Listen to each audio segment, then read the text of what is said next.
Today I'm going to talk about the Alberta Housing Act, RSA 2000, Chapter A-25. It is a remedy to homelessness, and because nobody should be homeless and everybody has the right to a place they call home.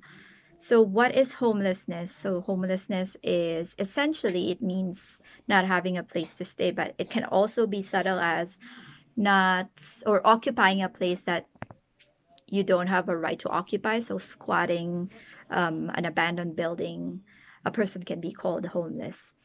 And the Canadian definition for homelessness is a situation of an individual, family, or community without stable, safe, permanent, appropriate housing or the immediate prospect, means, and ability to acquire it. So, what causes homelessness? There can be a lot of factors: lack of affordable housing, incapacity to afford mortgage rent payments, sickness, addiction, mental illness, incarceration, all leading to eviction, and a person who runs away from home because of abuse can also be homeless.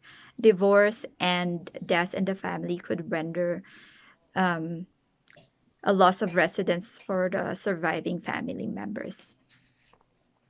There are over 235,000 homeless people in Canada, and Alberta has more than 5,000 of it as of 2008. So in Calgary alone, there are 1,900 people in such situations. So really, homelessness is a wicked problem.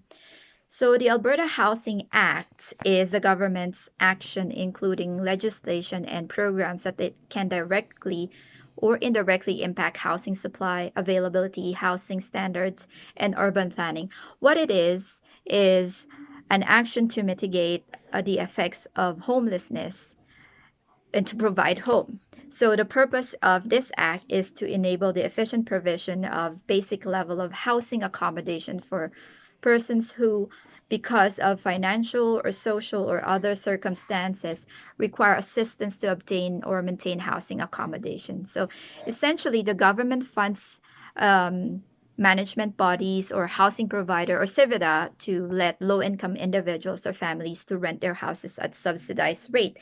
And then these providers will also assess the family whether they are eligible. And depending on their circumstances, the higher the points translates to the direness of need. So if you're in the pool of people who needs housing and you score high, you are likely to get the accommodation. So the rent is basically 30% of the annual income of the individual. And this act also authorizes the minister to manage operation budgets, rent supplement programs to those who are eligible for social, community, and lodging accommodations. So the eligibility for benefits for this act is first, you have to be low income or below the income threshold in the individual's community, be Canadian, um, permanent resident, or a refugee claimant, and your assets should only amount to 25,000 or less. So the Alberta Housing Act has several strengths. So first, it keeps low income families housed because its aim is the effects of proper housing promotes positive outcomes in health and well-being. And families in social housing are able to um, can have accommodation in a mixed income neighborhood, which means that they can live their life as normally as they could and not lose access to neighborhoods that are deemed to be only for those well to do families or who can afford. It also creates jobs, especially through constructions of projects of the housing providers. It is estimated that a construction of a single unit generates 2 to 2.5 or 2.5 jobs. The nonprofit organization as partners or management bodies are also able to realize their mission to provide services and help community thrive or prevents its deterioration. But of course, while Alberta Housing Act is well-meaning, it has weaknesses. First, it has limited coverage and focuses mainly on low-income individuals. So it's not very inclusive. For example, if a middle-income family loses a job or an individual in the middle income loses a job, this benefit or this act, the benefits in this act cannot really help. Maybe other strategies or maybe other programs, but not this. And the rental supplement program for those renting private landlords is not currently in effect. It means that the rental supplements is only for those occupying social housing. It used to have funds for those who are in private landlords, but at this point, it's not in effect.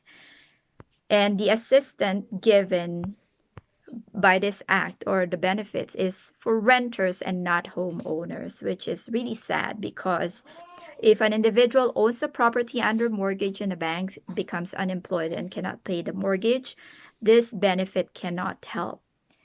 So the Alberta Housing focuses on providing accommodation on reduced rental or rent assistance.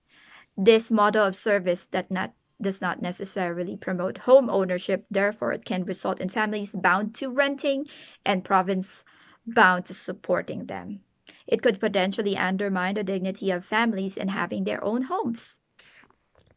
The Act on its rental assistance model seems to take a band-aid approach to solve problems of homelessness.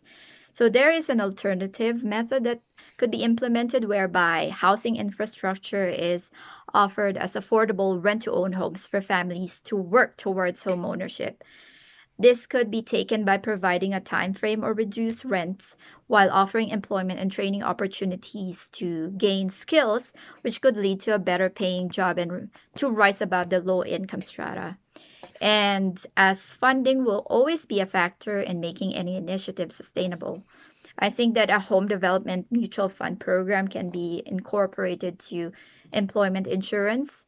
And in this program, employed individual or any individual at all can contribute towards the home development mutual fund from their paychecks. And at a certain number of contributions, the individual or families can apply for housing loan using this fund at a reduced interest rate, making long-term amortization affordable.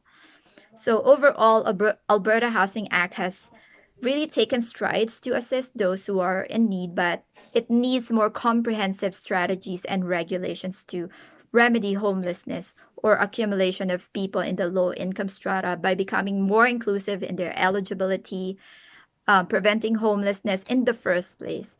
So the Housing Act must take a more universal approach to housing. Thank you.